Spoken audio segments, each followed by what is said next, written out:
Hello, dear viewers, and welcome to a new episode of Windows. I'm your host for tonight, Mohammed Abdurrahim, and tonight we're going to be talking about Women's International Day and women empowerment in Egypt.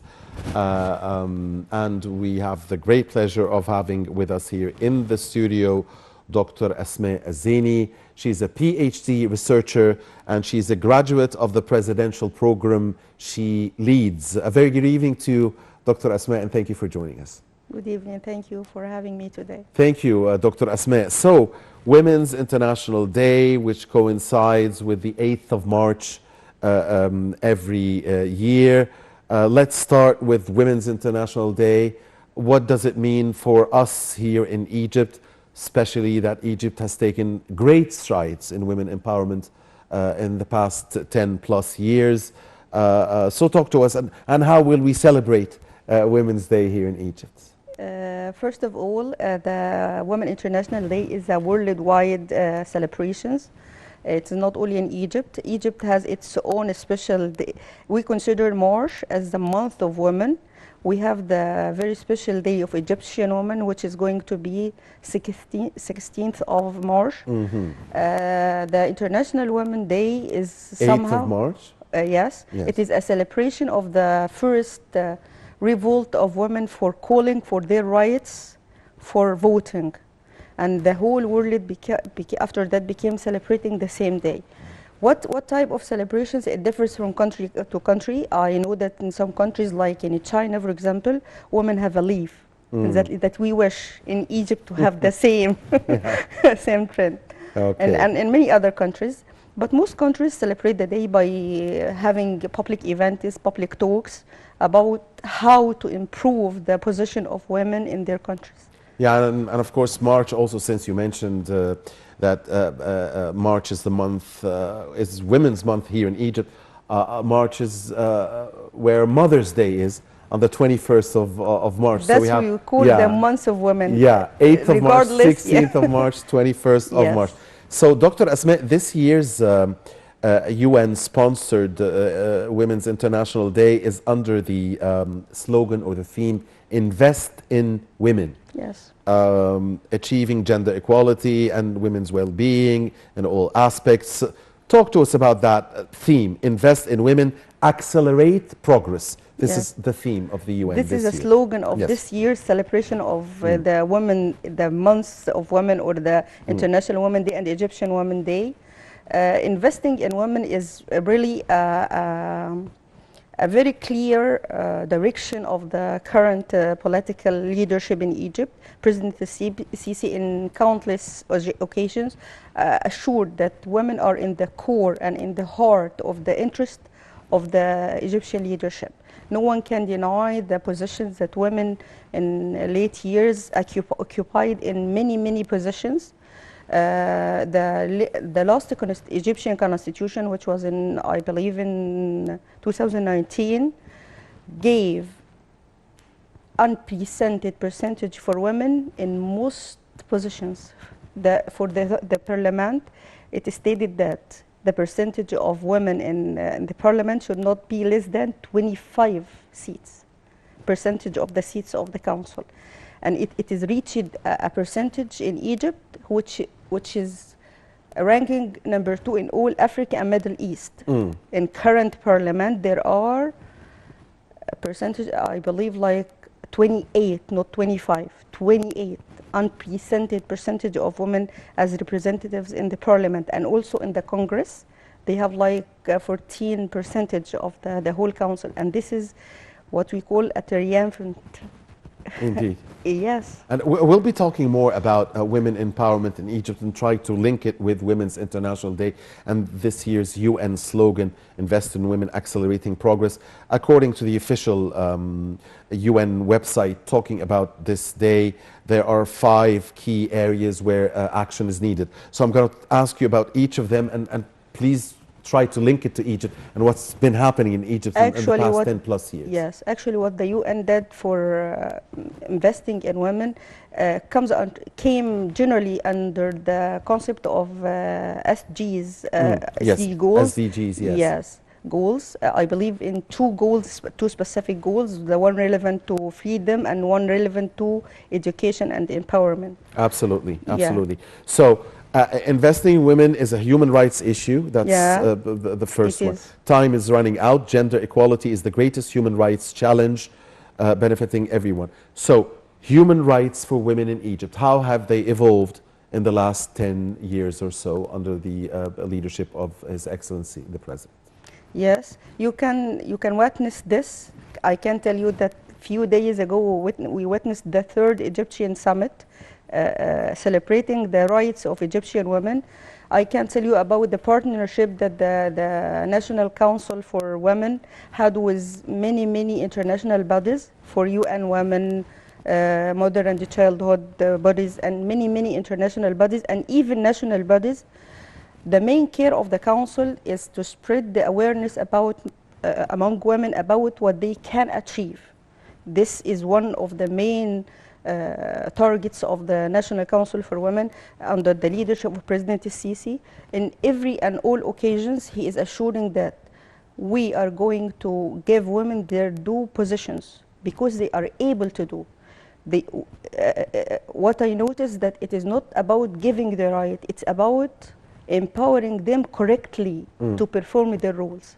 Not to give you, I can give you the right to be in a certain position without training you and without preparing you for this position. It is going to be like a catastrophe, not helping you to take the position. What I myself witnessed that our political leadership is so keen on training and educating and preparing women Right. in the right way to hold these positions in every place. Right.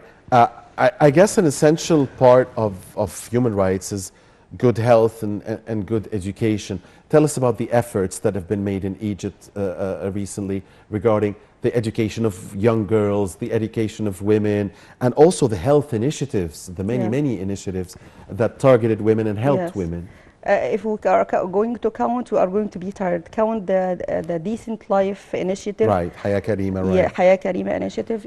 I believe more than half of the people who benefited from this initiative are women who are taking care of their families in very poor areas all over Egypt. And other initiatives for health caring and for educating and training, as I told you, in partnership between the National Council for Women and other Egyptian bodies, they are taking all care of how to educate and raise awareness, political awareness, educational, financial, healthcare, everything. They are raising awareness of women in areas that we never dreamed that no one can reach. Go to the Egyptian villages, see how people are learning about and knowing about how to keep their rights and how to deal correctly with the systems. Young girls, old ladies, all females are having a chance like never before. And I want to raise with you the fact that women were represented the majority of voters in the last presidential elections. Tell us about that. So women are now exercising their political rights more than men. So it seems the awareness is there. Yes, it is on raising. time. Yes, it is witnessed that we can say that women are doing they are returning the favor that their country are doing for them. You can witness the attendance of the majority of women in all elections since they were given the right to attend the elections. This reflects the idea that women are efficient. They are able to change. In case you prepare them very well, let them know about what they can do and they can do. When they feel their power, they feel that they are able, they are efficient enough to do the function, they do it. Whenever our country, I see that participation in election is a responsibility and a duty. It is not to go, only to go. It is what to say when you go. How you choose, how you are able to differentiate between what's good and bad. What is for the right of your country. This is what the country, the political leadership currently is working on. To give them, full abilities. And it was clear, of course, in the presidential elections, yes. absolutely. The legislation, tell me about the legislative efforts, the legislative advancements that we have made here in Egypt to protect women, women's financial rights, women's marital rights, and so on. As I told you a few minutes ago, that the constitution, the latest constitution of Egypt, I believe 2019, stated on the percentage of representation of women in all councils, parliament, Congress, and even in very high level judicial bodies. Right. And in high position, I believe that in some banks also. Right. No, I'm just asking here about the protection of women in society, like protecting her from violence, protecting her from abuse. Say, here comes the role of awareness. After giving women the right to be in these positions, very high positions, then comes the effort to save them against any discrimination, regardless of this kind of discrimination, whether in occupying position or having violence against them in these positions. I believe that without what the Egyptian law and the constitution stated about it, women would never be able to achieve what they achieved. Right. Ending poverty, as you said, the UN's slogan this year is linked to Sustainable Development Goals. One of them is ending poverty. So the UN states that after Corona, the coronavirus pandemic, many more people fell into poverty worldwide, including, of course, women by nature. And so over 342 million women and girls are estimated to live in poverty by the year 2030. Tell us about the efforts here in Egypt, other than Haya Karima, of course, which has played a big role, the Decent Life presidential initiative in ending the poverty. Tell us about other efforts by the government, by the NGOs. Yes, I believe during the last Women Summit that was a few days ago, during one of these sessions, I believe that the number of entrepreneurs were participating in this only summit exceeded 300 women. Can you believe it? In Egypt, Egyptian women are having support from banks and all supporting bodies to start their own kind of business. They are entrepreneurs, gaining their money by their own, not waiting for a position to work in the government or any other place. This is a remark that Egypt is trusting the power of the Egyptian women. They can do it. If they can work on their own, they are going to be successful. Absolutely. Yeah. Shifting to a green economy and care society is another point mentioned by the United Nations.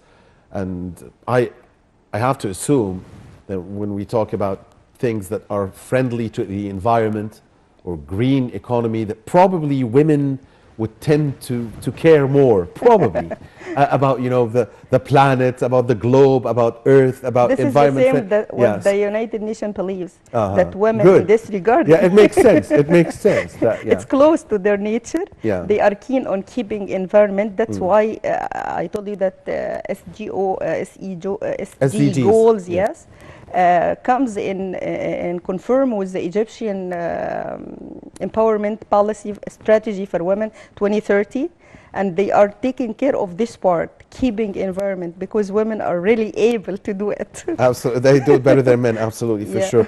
Now, also finally, supporting feminist change makers. Yes, because women are able to achieve change when they are convinced about that what they are doing is right. They can convince you easily. This is why in some organizations they are benefiting from women in the positions for negotiating, because they are able to tell you, even if psychologically and physically there are some weak women. This is not something to deny. This is nature. Actually, this is by nature, I mean. But I believe that number of women, when they are trained very well, they are able to do the function of negotiating. Yeah, absolutely. And the woman negotiates, I mean, in her house. I mean, Yeah, I mean, exactly. streets, go to the markets. Yeah, she is the mother, she's the Yes. wife, she And is the sister and mom, yeah. exactly, and the daughter and Yeah. everything. So I mean, she and we. I will go back to women empowerment in Egypt in a short while, Dr. Asmaa, but allow me to ask you about a couple of things here. Because we have to remember now the women of Gaza, Yeah. the women of Let's not forget occupied about Palestine, because the world's gift to them this year is the killing of at least 9,000 women Yes. at the hands of the barbaric Israeli aggression in Gaza. Of course, the wounding of thousands of others. Yes. And when we talk about, you know, more than 10,000 children killed, Yes. I mean, those children had women mothers.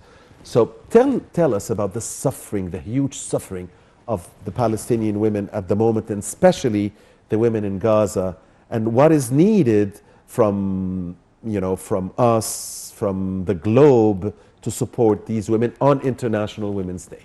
It is a good thing when we are talking about the International Women's Day to never forget the suffering of the Palestinians, generally speaking, and the suffering of the Palestinian women. You mentioned the huge number of the women killed during the aggression against Palestine, and also mentioned that, remember that the number of killed children, the bravery of the mothers of these killed children, it is something unbelievable. Their bravery, how they are strong. If you are going to listen to their speeches in media, they are very stable. They are showing a patience in a form that no one can believe. A lot of strength. They are yes. strong, yes. I believe the more suffering they are having, giving them more power, making them stand fast.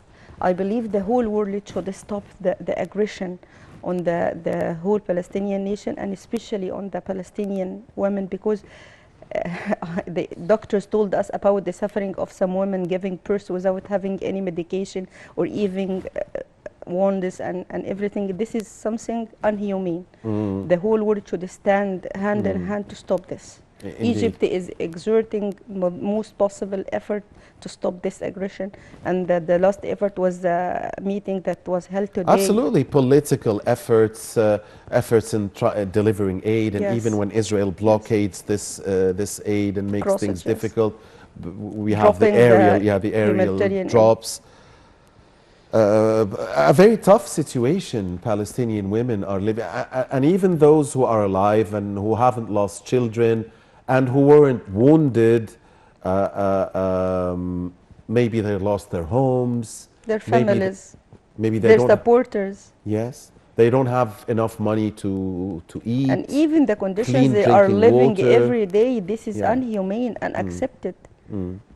No medicine. Yeah, no anything. They are living in the streets, and this is something unaccepted at all. Inhumane, as you said. Yeah. So, It is. you know, as one best described it, I mean, Israel is not fighting Hamas. Israel is fighting women and children. Yeah, it is I true. mean, the majority of the casualties have been women and children. And people who are going to suffer for many years are only women and children. Yes. Okay. Ramadan is another point I wanted to talk about. Of course, happy Ramadan, inshallah. A few Inshallah. days and the blessed holy month will begin. What about women's role in Ramadan? It seems that, you know, in Ramadan, a women's role gets even more important. I don't know why, but this is my Maybe imagination. because of your memories as a child in your home with your mom. Yeah. This is something inside all of us. Ramadan means a lot to every one of us. It is a very special month of the year. It's a blessing from Allah. And of course, having women among families makes Ramadan has a very special taste. No one can forget the taste of the very delicious dishes prepared by moms, and also their keenness on making their children fast the months of Yes, the exactly. Ramadan, helping you step by step to start the journey. And they take it easy on kids. Yes. So Unlike the fathers when who the might be a children, little yes, bit when tough. the children complain, Mom, I'm hungry, go Okay. to sleep, wait little bit, Yeah, it's going, the Maghrib is going to Yeah. be so soon. Yeah. Especially nowadays with some very hard economic conditions, I believe that women need to play a more important role in making the life of all families more pleasant. Yes, They indeed. need to be more able to organize everything. Right, right. I believe they have a very Tough hard task. duty. Yes, Yes, yes, indeed, indeed. yes.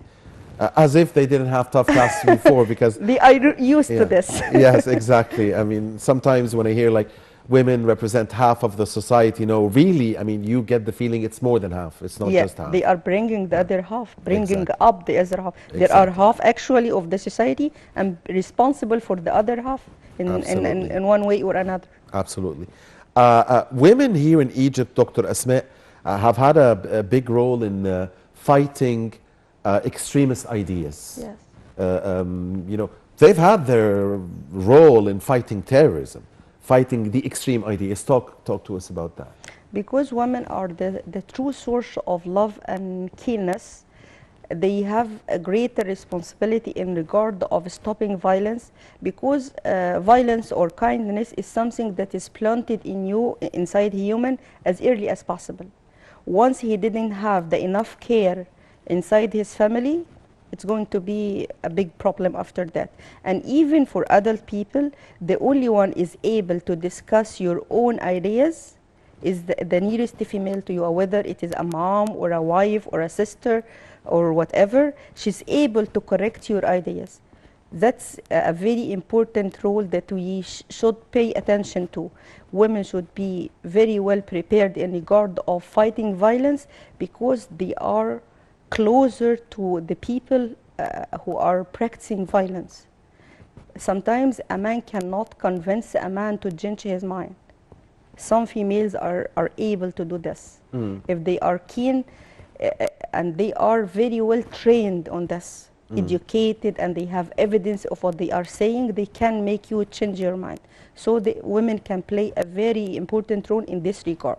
Definitely, and I would assume, especially the woman mother, because I mean, she can influence her son Sure. better than anyone else in the world. I And believe. wives. And wives as well. Yes. Okay, not all wives, of course.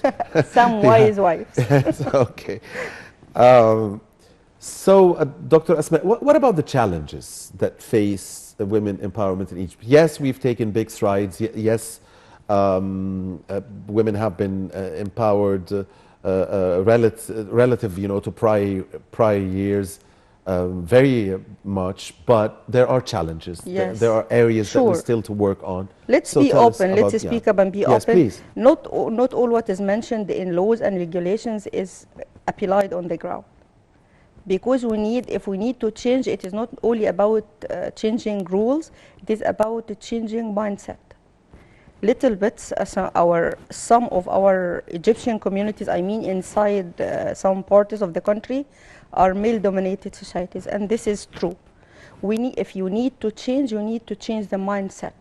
It is important to speak to women, to make them know their powers and what they can achieve, and it is equal important to talk to men, to educate them about it is not something bad to have your partner as a female in positions, in doing everything. Speak about in some Upper Egyptian Right. cities. Right. There are The grandmother is the queen. Yeah. she's Yeah. more than a queen, yes. Yeah. And in other places, there are no rights at all for some women. We need to balance the process. Indeed, I wanted to talk about that chronology that we've had here in Egypt. For instance, in the pharaonic times, Yeah. we've had many women Yes, leaders. that's right. In Islam, we've had Yes. also many women leaders.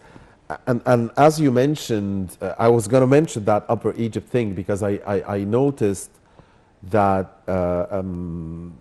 there are women in Egypt, especially in Upper Egypt, that rule. I mean, they simply dominate. I mean, one word they say, this the situation. yeah, it's sacred. I mean, Yes. yeah. So tell us about that discrepancy, because you meant. But first of all, give us the chronology, because women in Egypt, especially Yes. over the history, have had their share of dominance. When we read about the history and the manuscripts of the ancient Egyptians, there are many queens and pharaohs which ruled and were strong enough to rule a huge country, and a strong country like Egypt, and even parts of Africa. If we come to the recent ages, first of all, the Muslim age, the beginning of Muslim era. I was recently sitting with group of some foreigners, and they were asking me about Shagarat al-Dur? no, the model role in my life. Okay. I was telling them about Lady Khadija. Okay. They were surprised. Who is Lady Khadija? No one knew about her. No one knew that the wife of the Prophet was his first supporter and the strongest, the first human, not the first woman or man, first human to believe in the Islam, yes. Exactly. And she supported him in unprecedented way, even in She hadith. was a businesswoman, she was financially... a mega businesswoman, yes. She supported him psychologically, financially, in every possible way. We need to spread this about our Islamic history. We need to write more and have more talks about the important role that Muslim women played at the very beginning of the Islamic history. If we come to the modern history, talk about every mom in every family. It is one word, as I told you before. When they disagree about whatever they are disagreeing about, let any mom say one word. Everyone is silent. And this is something so good. It is something nice to have like someone to return to when you are in a big problem. And alhamdulillah, we have this in the Egyptian families. Yes, indeed. Where the mother or the grandmother is something highly like respected. a judge. Highly Something like a judge. respected. Yeah, exactly. Even by And very whenever important men. You can have in families very important position. When they come to the grandmom or the mom and she starts to speak, everyone is silent. Right. And she can be the judge, I meant. The ruling. I mean, if there's a problem, This is my opinion. This is my opinion. This is what shall be done. Okay. Done. Okay, we got it. Yeah. Yes. Fine. So is this something just special about Egypt, or is it also in general in Arab I believe in Arab world, in other Muslim in countries. I believe in even non-Arab countries like in Malaysia and Indonesia. I had talks about this situation, and they told me women are same respected like this in their communities, but not in European communities. I'm not aware about this, but in some non-Arab Muslim communities, yes, the same situation. So finally, what are the areas that you want to see development in when it comes to women's empowerment? You talked about raising awareness, about changing the mentality in some places, some geographical zones in Egypt. What else? I hope that in the near future we have more of raising awareness among student girls, student in schools, I mean, and in faculties and universities. Because as you start as soon as possible, you achieve more results. I mean in a balanced way, not to make them feel that they are over everything, they can do whatever in the world they can do, but at least make them able to choose. When you start early, this is something that you plant in a wise way. We don't need very strong women challenging whatever. We need wise women to be aware of their real power, and they are an efficient power in their communities, whether inside families, in workplaces, in educational places, in bodies, in organizations. They need to know that they can do it. As the political leadership is believing in them, they should appreciate this caring of them. Right. To do the right for their country. Absolutely. And the girls and women are doing that. I mean, and we want to see more, of course. But, yes. But as early as possible. And the education here is the key. So I believe we need to add something to our curriculum that make women more aware of what is done for them. to appreciate this effort. Right. And a word before Ramadan? I wish you and our dear viewers and every Muslim celebrating all over the world to have a very blessed Ramadan and to come close to Allah. Ameen. Ameen. Dr. Asmaa Elzieny, PhD researcher and graduate of the presidential program she leads. Thank you very much for leading our discussion tonight. Thank you. Thank you so much. Thank you, Dr. Asmaa, and thank you, dear viewers, for watching this episode of Windows. Please stay with Nile TV in touch. Goodbye.